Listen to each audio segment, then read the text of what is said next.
All right. Welcome to the deep dive. You know, we love to get in deep with all sorts of language topics, but today we're doing something a little different. Yeah, we are. We're going to be taking a look at some real basic English conversation Uh-huh. for those of you who are just getting started with your English learning journey. That's right. And we've got an expert here to help us break it all down. So I'm Alex. And I'm Ella. Hi, Alex. Nice to meet you, Ella. Nice to meet you too. So the dialogue that we're going to be looking at today is titled Self-Introduction, Okay. and it takes place on the first day of school. All right. And we're both students meeting for the first time. Okay. So I'll be Alex, and you be Ella. Sounds good. Ready to jump in. Absolutely. Can I sit here? Yes, please sit down. I'm Alex. I'm from Canada. Nice to meet you, Alex. I like your backpack. Thank you. Do you like music? Yes, I love music. I play the piano. All right. That was our scene. What do you think? Did it sound like a natural conversation? Yeah, I think so. I mean, even though the language was simple, it covered all the basics of, a first encounter, like Yeah. asking permission to sit, introducing yourself, giving a compliment, and even finding common ground through a question. Right, exactly. And I bet that even if you're new to English, you could understand most of what we said. Absolutely. And that's the beauty of learning through dialogues. You get to see how those simple phrases come together in a real life scenario. Exactly. And now let's rewind and zoom in on some of those key phrases and vocabulary in the dialogue, and we can break down what makes them so useful for beginners. Sounds good. So let's start with the very first phrase. Can I sit here? Right. It's so practical, I think, to know in any social situation. You're right. Can I sit here? Yeah. Is a polite way to ask for permission before joining someone. Uh-huh. Whether it's at a crowded table in a cafe or an empty seat on the bus, it's a simple phrase, Yeah. but it shows respect and consideration for the other person. It's a great example of how even a short question can help you start a conversation. Exactly. Speaking of starting conversations, let's look at the introductions. I'm Alex. I'm from Canada. Okay. And you said, nice to meet you, Alex. Right. Those are classic phrases that you'll use over and over again. Right. I'm your name. I'm from your country. It's a perfect way to introduce yourself. Yeah. And nice to meet you is a must-know phrase for acknowledging a new acquaintance. It's like social glue. Right. Connects people. And I noticed you added a compliment, too. I like your backpack. That was a nice touch. Right. Compliments are a wonderful way to break the ice and make someone feel good. Yeah. And they can be about anything, someone's appearance, their personality, or even something they own. Yeah. Even a simple, I like your, can go a long way. So we've covered introductions, compliments, but how do we keep the conversation flowing? Right. I use the question, do you like music? That seems like a pretty safe bet. It is. Questions are essential for getting to know someone and showing that you're interested in what they have to say. Do you like something? Is a simple yet effective way to find common interests and spark a conversation. And it opens up the opportunity for the other person to share something about themselves. Exactly. In this case, you said, yes, I love music. I play the piano. Exactly. And by sharing a little bit about myself, I'm giving you more to talk about. Right. You could then ask me about what kind of music I like, or how long I've been playing the piano, or even if I have a favorite composer. Uh-huh. It's like building a bridge of conversation, one phrase at a time. I love that analogy. Yeah. Now, before we move on, I think it's important to highlight a few key vocabulary words from our dialogue. Okay. Words like backpack, piano, and of course, please are essential for beginners to know. Absolutely. Let's have a closer look at these words and how you can use them in your everyday English. Okay. First, a backpack. A backpack is a bag with two straps that you wear on your back to carry things.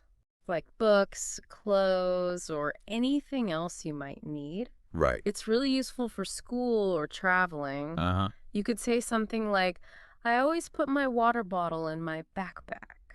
That's a great example. Speaking of things that you might put in your backpack, let's talk about piano. Okay. It's a musical instrument with black and white keys that you press to make music. Uh-huh. My friend is learning to play the piano. Perfect. And last but not least, we have please. Please is what we call a magic word in English. Right. It's used to make requests sound more polite and respectful. Yeah. For example, you could say, please, can I have a glass of water? Or, please, can you help me with my homework? You know, it might seem like a small word, but Yeah. using please can really make a big difference in how people perceive you. Right. It shows that you're considerate and respectful. That's so true. These might seem like simple words, but they're the building blocks of communication. And the more you use them in your everyday life, the more confident you'll become in your English speaking abilities. Before we move on to part 2 of our deep dive, I want to remind you all, To subscribe to our channel and hit that like button to get more helpful tips and tricks for learning English. we've got a whole world of language learning to explore together. do. So let's continue unpacking this dialogue. Okay. We talked about how important those simple introductions are, Right. but is there anything else beginners should keep in mind when introducing themselves? That's a great question. In our dialogue, Alex kept it very simple and direct with his name and where he's from. Uh-huh. It's a good starting point, especially for those early conversations when you might feel a bit nervous. So short and sweet is the way to go. Exactly. You don't want to overwhelm someone with too much information right away. Right. Just a few key details are enough to break the ice. And if the conversation flows naturally, you can always add more later on. Yeah. It's like building a connection step by step. Right. And notice how Ella also added a little something extra about herself Uh-huh. by mentioning that she plays the piano. Yeah. Sharing a hobby or interest can make your introduction more memorable and spark further conversation. So finding that balance between being concise but also adding a personal touch is key. Yeah. What about keeping the conversation going after those initial introductions? Right. Alex's question, do you like music, Yeah. seemed to work pretty well. It did. And it highlights a crucial strategy for beginners. Okay. Asking questions. Uh-huh. It shows you're engaged and genuinely interested in getting to know the other person. And do you like something is such an easy formula to remember. Exactly. And it's versatile, too. You can Ah. use it for all sorts of topics. Yeah. Music, movies, food, hobbies, you name it. Uh-huh. And the other person's response will naturally lead to more things to talk about. In this case, Ella's response, yes, I love music, I play the piano, gave Alex a chance to ask follow-up questions Yeah. about her musical tastes or, experience with the piano. Precisely, that's how conversations grow organically. Uh-huh. And notice how Ella's enthusiasm, Huh. yes, I love music, adds a positive energy to the exchange. It makes her seem more approachable and encourages further interaction. Exactly. I'm noticing how even the smallest details in a dialogue Yeah. can have a big impact on the overall tone and flow of the conversation. You're absolutely right. It's not just about the words themselves, but how we use them to create a welcoming and engaging atmosphere. Now, before we wrap up part 2, I want to touch on something we mentioned earlier. Yeah. Politeness. Uh-huh. Using please Mm-hmm. and thank you consistently throughout the dialogue really stood out to me. It's a subtle but important aspect of effective communication, Yeah. especially for those new to English. Right. It shows respect and consideration for the other person, Uh-huh. which helps build a positive rapport. Even Ella Inviting Alex to sit down with a please. Right. Sets a friendly and welcoming tone right from the start. Those little touches of politeness can make a world of difference in how your message is received. So in a nutshell, we've seen how even a short and simple dialogue Mm. can teach us valuable lessons about introductions, asking questions, Yeah. keeping the conversation flowing, and the importance of politeness. And remember, these strategies aren't just for classroom scenarios. Right. You can apply them to all sorts of real life situations, Yeah. whether you're meeting new people at a social event or ordering food at a restaurant. It's all about practicing those essential building blocks of communication. Exactly. We've covered a lot of ground in part 2, We have. but there's still more to uncover. In part 3 of our deep dive, let's continue our exploration of this seemingly simple dialogue. Okay. I'm curious to see what other insights we can uncover. What's fascinating is that although this conversation takes place on the first day of school, Yeah. the strategies that we've discussed Uh-huh. apply to countless situations beyond the classroom. That's so true. You could use these same phrases at a coffee shop, a Right. park, Yeah, or even when traveling to a new country. exactly.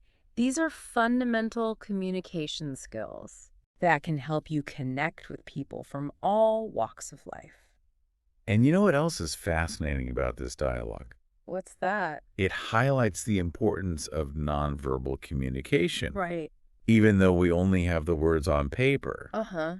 imagine how much richer this interaction becomes Yeah. when you add in things like facial expressions, tone of voice, Right. and body language. A simple smile or a nod of the head can go a long way Right. in conveying friendliness and openness. Absolutely. And things like making eye contact, Yeah. using an appropriate volume, Right. can make you appear more confident and engaging.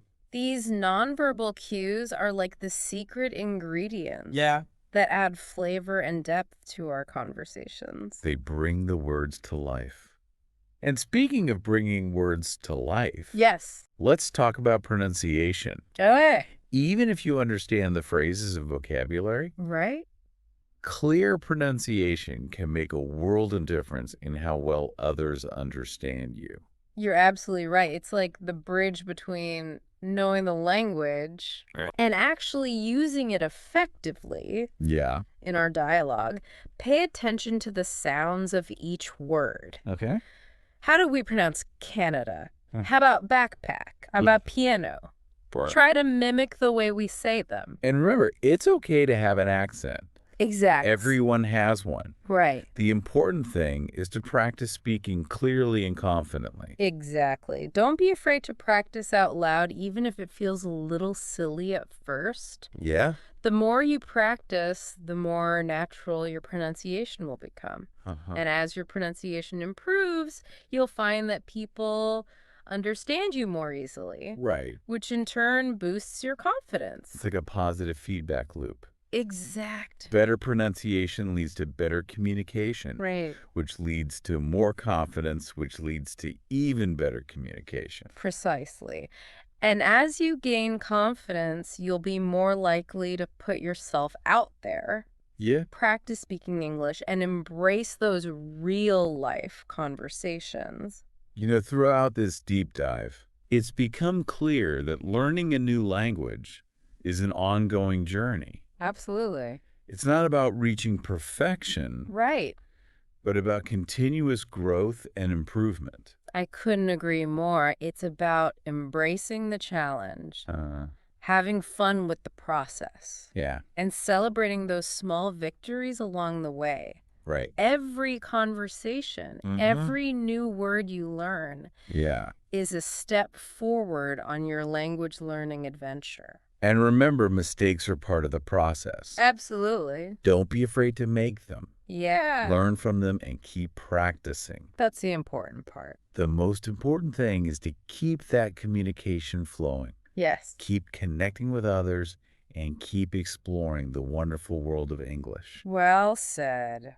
We've reached the end of our deep dive into this simple yet insightful dialogue. Right. Hopefully, you've gained some valuable takeaways that you can apply to your own English learning journey.